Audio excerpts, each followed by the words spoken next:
A kú déédé àsìkò yìí. Kókó inú ìwé ìròyìn la mú wá fún yín láti inú àwọn ìwé ìròyìn ilé wa. Orúkọ tèmi ni Ọmọgbémisọ́lá ọmọ Alọ́gọ̀madẹ̀. Ìbínú bẹ́ sílẹ̀ káàkiri orílẹ̀-èdè ní àná ọjọ́ Ìṣẹ́gun lẹ́yìn àlékún owó jálá epo láti iléeṣẹ́ NNPCL àti àwọn olókoòwò epo jákèjádò orílẹ̀-èdè. Fún àpẹẹrẹ, ní ìlú Àbújá àti ìpínlẹ̀ Ondo, owó jálá epo fò sókè láti ₦537 sí ₦617 àti ₦630, ní èyí tí ó mú kí owó ọkọ̀ túbọ̀ lọ sókè láàárín wákàtí díẹ̀ tí ọ̀pọ̀lọpọ̀ sì bá ìjákulẹ̀ pàdé láàárín ìlú. Àjọ òṣìṣẹ́ NLC, àjọ olókoòwò TUC àti ọ̀pọ̀lọpọ̀ ará ìlú ni wọ́n ń sọ kùbákùgbé ọ̀rọ̀ sí ìṣèjọba Ààrẹ Bọ́lá Tinubu látàrí bí ó ṣe fààyè gba bí nǹkan ṣe le koko lórí ọ̀rọ̀ owó jálá epo. Bí ó tilẹ̀ jẹ́ wípé iléeṣẹ́ NNPCL àti àwọn tí ọ̀rọ̀ kàn ni wọ́n ṣàlàyé wípé ọrọ̀ ajé ilẹ̀ wa ni ó fa sábàbí àlékún owó epo, síbẹ̀ ará ìlú fi ẹ̀hónú wọn hàn sí bí owó epo ṣe ń fi gbogbo ìgbà lọ sókè. Àjọ olókoòwò epo náà fìdí ẹ̀ múlẹ̀ wípé lóòótọ́ ni owó epo lọ sókè nítorí bí iléeṣẹ́ NNPCL bá ṣe àlékún, èyí túmọ̀ sí wípé epo tí wọ́n sí nìyẹn nítorí àwọn ni ó lágbára jùlọ láti kó epo wọ orílẹ̀-èdè Nàìjíríà. Àjọ òṣìṣẹ́ ṣe ìrántí bí wọ́n ṣe gbáradì àti gùnlé ìyanṣẹ́lódì, ṣùgbọ́n tí ìjọba àpapọ̀ gba ìwé ilé-ẹjọ́ láti dá wọn lọ́wọ́ kọ́. Síbẹ̀síbẹ̀, ìjọba àpapọ̀ kò dẹ̀yìn nínú ohun tí wọ́n lè ṣe àpèjúwe rẹ̀ gẹ́gẹ́ bí ja Pétérù lólè láti san fún Pọ́ọ̀lù. Bákan náà ni wọ́n kọrọ ojú sí ìgbésẹ̀ ìjọba àpapọ̀ láti yá owó tí iye rẹ̀ tó $500 bílíọ̀nù (500 billion) láti ilé ìfowópamọ́ àgbáyé kí wọ́n fi gbógun ti ìṣòro tí àwọn tìkára wọn dá sílẹ̀ látàrí àyọkúrò ìrànwọ́ epo.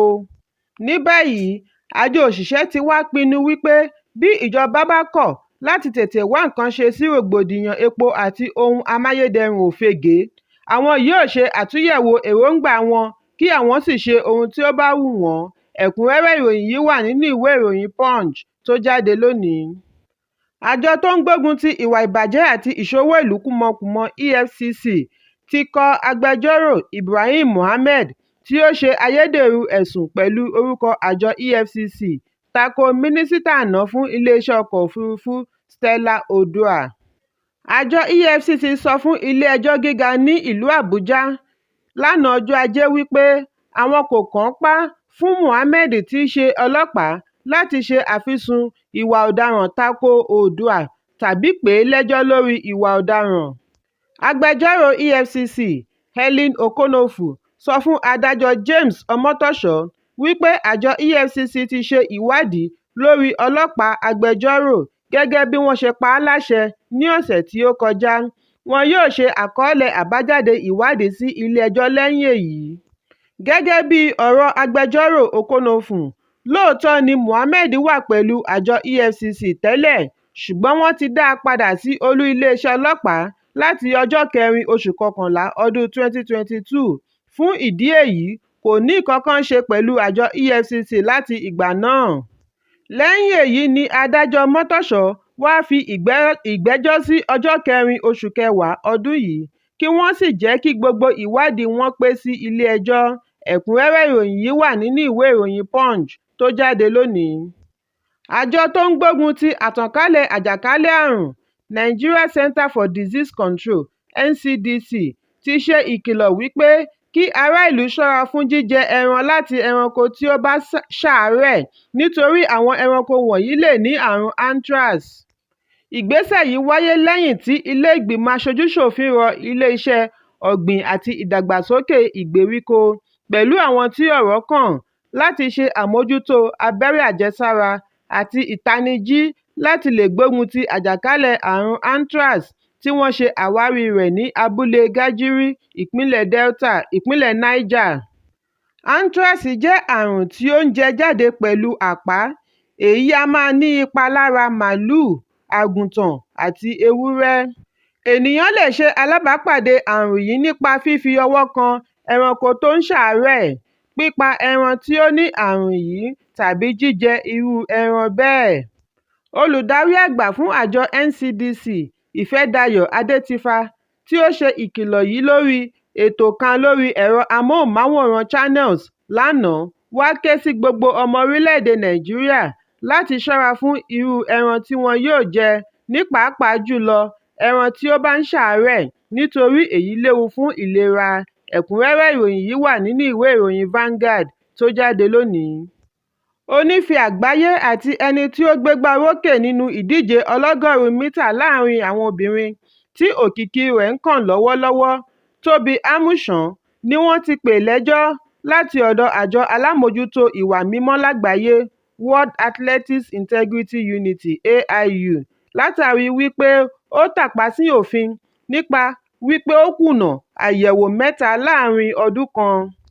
Ìwádìí Amusan yìí bẹ̀rẹ̀ lẹ́yìn tí ó jáwé olúborí nínú ìdíje àwọn obìnrin eré ọlọ́gbọọgọ́rùn ọlọ́gọ́rùn-ún mítà ní ilẹ̀ Hungary.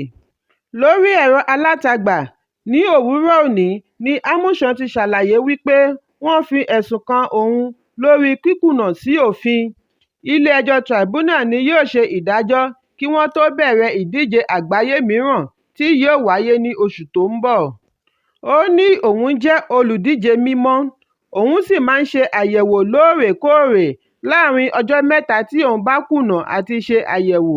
Òun sì ní ìgbàgbọ́ wípé ìdájọ́ yóò gbé òun nítorí òun yóò kópa nínú ìdíje àgbáyé nínú oṣù keje. Ẹ̀kúnrẹ́rẹ́ ìròyìn yìí wà nínú ìwé ìròyìn The Nation tó jáde lónìí. Ààrẹ Bọ́lá Tinubu ti pàṣẹ kí àjọ tó ń gbógun ti egbògi olóró NDLEA bẹ̀rẹ̀ ìwádìí tó lọ́ọ̀rìn oníkánmọ́nkánmọ́ lórí ìṣẹ̀lẹ̀ ikú ọmọ ọdún 2 Ivan Onose Omorina tí iléeṣẹ́ rẹ̀ pa ní ìpínlẹ̀ Delta. Àṣìta ìbọn láti ọ̀dọ̀ òṣìṣẹ́ àjọ NDLEA ni a gbọ́ wípé ó pa ọmọ náà nígbà tí wọ́n ń lé àwọn elégbògi olóró ní ìlú Okpanam, àríwá ìjọba ìbílẹ̀ Oshimili ní ìpínlẹ̀ Delta.